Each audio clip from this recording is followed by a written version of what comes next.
Ça a été une semaine politique fort... Bonsoir à vous deux. Semaine politique fort à... Je ne pensais pas que vous alliez apparaître immédiatement.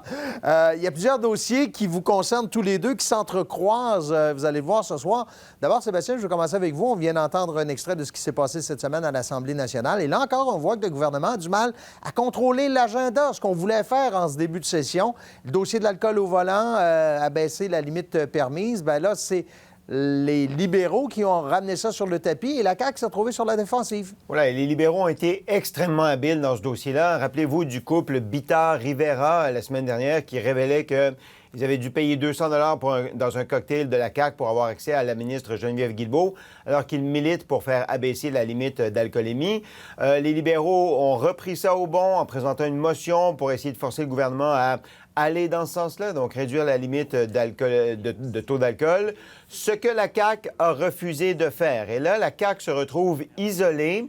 Les trois partis d'opposition ont voté en faveur d'un abaissement de la limite, les libéraux, le Québec solidaire et le Parti québécois. Et ce qui est difficile parfois à comprendre, c'est pourquoi la CAQ utilise cette position-là, prend cette position-là. Et la réponse qu'on comprend, c'est beaucoup parce qu'elle a l'impression que les gens n'aimeraient pas la mesure, qu'ils se priveraient d'aller au restaurant prendre une bouteille de vin et qu'on a déjà des lois relativement sévères face à l'alcool au volant au Québec. Alors, alors le Parti libéral qui a réussi à ramener le débat cette semaine sur le fond, mais dans les faits, on ne change pas de position du côté de la CAQ, même si on comprend que le débat a eu lieu quand même au caucus de députés de la CAQ cette semaine.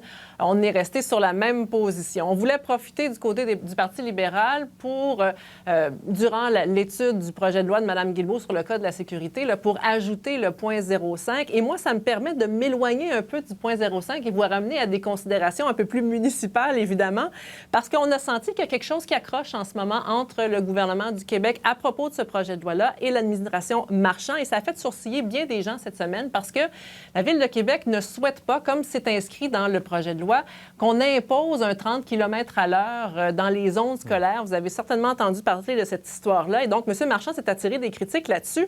Mais ce qu'on comprend, c'est que la Ville de Québec souhaite pouvoir moduler la vitesse dans le secteur scolaire. En fait, ce qu'on voudrait faire, c'est qu'en dehors des heures d'école ou, par exemple, l'été, on puisse remonter un peu la vitesse. Pourquoi? Parce que ce que ça démontre, et la Ville de Québec a fait tout un travail là-dessus dans les dernières années, c'est que les gens s'habituent un peu trop rapidement au 30 km/h et ils ne respectent plus le 30 km/h. Alors, ce que la Ville voudrait faire, c'est trouver des aménagements par projet pilote, par exemple, pour pouvoir forcer les automobilistes naturellement à ralentir. Et ça, le projet de loi leur empêcherait de le faire si ça devient une loi. Et c'est là-dessus que la Ville de Québec se bat en ce moment. Mais on sent donc qu'il y a une petite frustration de la part du maire de Québec à propos du projet de loi. Je l'avais bien dit que les sujets allaient s'entrecroiser ce soir. Les gens s'entrecroisent également. Denis Coderre, tiens donc, ancien maire de Montréal, ministre fédéral, qui fait une visite à l'Assemblée nationale. Et Louise, il devient un nouvel allié pour le maire de Lévis, notamment pour le troisième lien. M. Coderre qui appuie le troisième lien, alors que le parti qu'il souhaite peut-être, on verra au conditionnel, représenter à l'Assemblée nationale, le Parti libéral, a des réserves sur le projet de troisième lien, évidemment. Mais c'est sûr que ça réjouit le maire Lehouillier, puis il n'y a pas de surprise là, parce que M. Lehouillier est toujours heureux quand quelqu'un appuie le projet de troisième lien, et il est prêt aussi à appuyer cette personne-là. Et c'est intéressant de voir dans son enthousiasme, parce que M. Lehouillier voyait aucun problème à avoir M. Coderre comme voisin éventuellement, là, si M. Coderre se présente du côté de Lévis. C'est un peu son intention d'être sur la Rive-Sud. Il ne le voyait pas comme un candidat parachuté. Il a souligné à gros traits aussi la sensibilité de M. Coderre pour les régions. Il l'a souligné à quelques reprises. Alors, on a senti que M. Lehouillier se découvrait des affinités avec M. Coderre cette semaine. Ça a quand même donné lieu à une situation un peu particulière, presque drôle cette semaine, parce que les journalistes ont un peu posé la question à M. Lehouillier. Voudriez-vous retourner au Parti libéral? M. Lehouillier qui a été élu au Parti libéral avant d'être défait.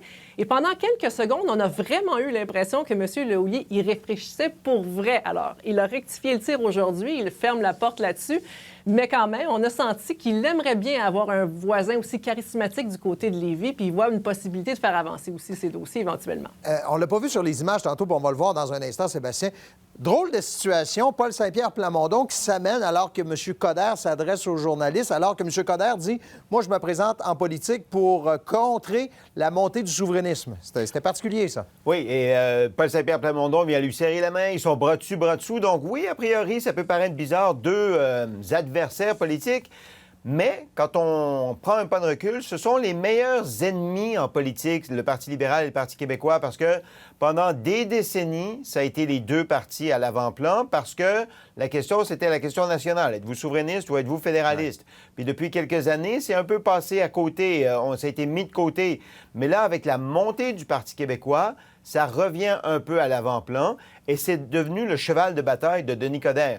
Denis Coderre, il veut peut-être se présenter au Parti libéral, puis le PLQ a fait une grande introspection, des consultations, ça a débouché sur un nouveau document, puis il l'a pas encore lu, mais il ressort une vieille affaire. Je serai capitaine Canada, je serai le défenseur du fédéralisme face au Parti québécois qui monte. Donc, c'est intéressant parce que le sort des deux, finalement, Parti libéral et Parti québécois, est lié. Si un monte, comme le PQ est en train de monter en ce moment, c'est possible que le Parti libéral monte aussi parce que les gens fédéralistes vont aller se réfugier au PLQ pour combattre le Parti québécois. Bien, c'est ça.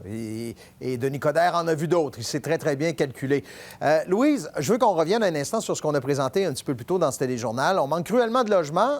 C'est le cas ici à Québec, mais c'est le cas un peu partout au Québec. Et là, on nous dit qu'il y en a 7 000 en attente d'une décision du tramway. Là encore, on vient mettre de la pression sur le gouvernement Legault et sur la Caisse de dépôt et placement. Oui, puis ça vient appuyer ce que le maire Marchand disait il y a quelques semaines. Il y a un appétit, il y a un intérêt en ce moment pour du logement, plus de 2 milliards de dollars de projets qui dorment en ce moment en attendant ce qui s'en vient pour le tramway. Et là, on fait un peu de surenchère en disant, bien, ça ne tient pas compte de ce qui pourrait se construire un petit peu plus élargi, là, dans un secteur plus élargi, par exemple des RPA ou des logements pour des étudiants. Mais ce qu'on comprend, c'est que c'est très important pour les groupes qui sont en faveur du tramway en ce moment de se faire entendre pendant que CDPQ Infra est en train de faire sa réflexion concernant le tramway. Vous savez que CDPQ Infra rencontre des groupes. Là, il y a une centaine d'invitations qui ont été lancées avant les fêtes, mais il y a des groupes qui ne sont pas invités pour l'instant, même s'ils en ont fait la demande. Et c'est le cas de l'IDU qui représente les promoteurs et les investisseurs immobiliers. Ils n'ont pas de rencontre prévue avec le CDPQ Infra et donc ils doivent trouver des moyens autres de se faire entendre jusqu'à maintenant. Alors, c'est la technique là, pour l'instant. Il faut en parler le plus possible publiquement. Sébastien, il me reste quelques secondes. On a entendu tantôt la FIC et le gouvernement. C'est pas facile. Comment ça va aboutir pour ça? On a l'impression qu'on est devant un dialogue de sourds. La FIC dit on veut nous forcer à changer de département quand on a des infirmières qui sont nécessaires sur certains départements. Le gouvernement dit on forcera personne à le faire. On en entend peu parler de la négo en ce moment entre la FIC et le gouvernement. D'habitude, c'est bon signe, mais aujourd'hui, la FIC est sortie en disant on ne s'entend pas sur cette question et c'est non négociable. Donc, je vous dirais, on a l'impression que ça avance pas beaucoup, cette négociation avec la FIC, même si on l'a oublié un peu. La bonne nouvelle, c'est que la présidente de la FIC a dit qu'il n'y avait pas de nouvelle journée de grève prévue, en tout cas à court terme.